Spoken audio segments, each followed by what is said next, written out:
The ICEVI, the Nippon Foundation Mathematics Package for Teachers video series, Abacus as a Mathematical Tool. Title of the video, Multiplication of Double-Digit Numbers. Example, 38 multiplied by 29.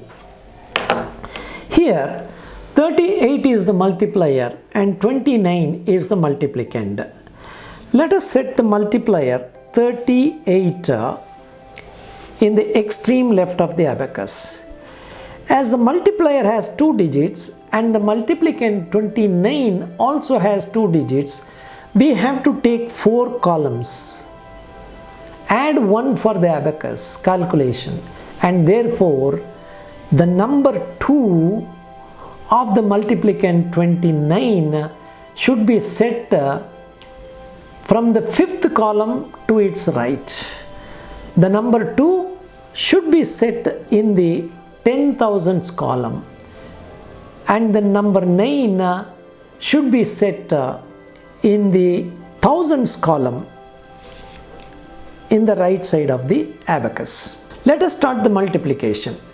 We have already mentioned that in multiplication, the lower digit of the multiplicand should be multiplied with the higher digit of the multiplier, and so on.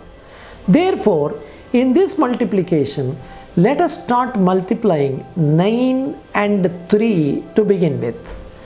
The multiplied value is a 2-digit number 27, and therefore 2 should be set in the immediate right of 9 and 7 should be set to the right of 2.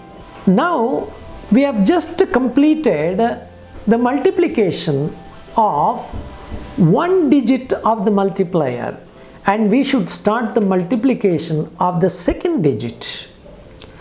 That means 9 should be multiplied with 8 and it is 72. We have to start adding numbers from where we have left in the first stage, and therefore here the value 7 should be added with the already existing 7 in the tens column, and 2 should be added in the units column.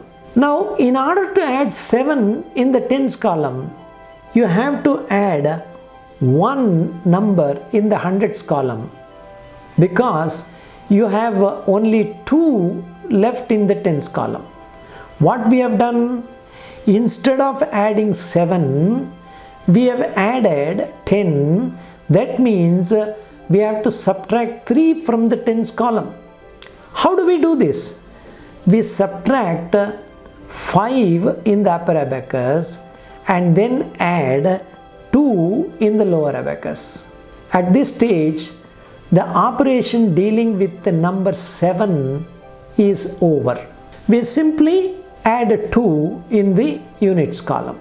Now we have completed the multiplication of number 9 of the multiplicand with the multiplier 38, and therefore 9 should be cleared from the abacus. You can also notice that by clearing the number 9, you are also making way for adding the values of fresh multiplications. Now we are left with the 2 of the multiplicand, which should be multiplied with the multiplier 38. As we have to start multiplication with the higher digits of the multiplier, let us multiply 2 and 3. The multiplied value is 6, and therefore we have to treat that as 0, 6. That means leave 1 column and add 6 in the hundreds column. 0 means skip 1 column, and then we have added 6 in the hundreds column. Now let us multiply 2 and 8. It is 16. Now we have to start the addition from the place where we have left at the first level of multiplication. Now 1 should be added in the hundreds column and 6 should be added in the tens column. In the hundreds column, there is no bead left, and therefore we have to add 1 in the thousands column.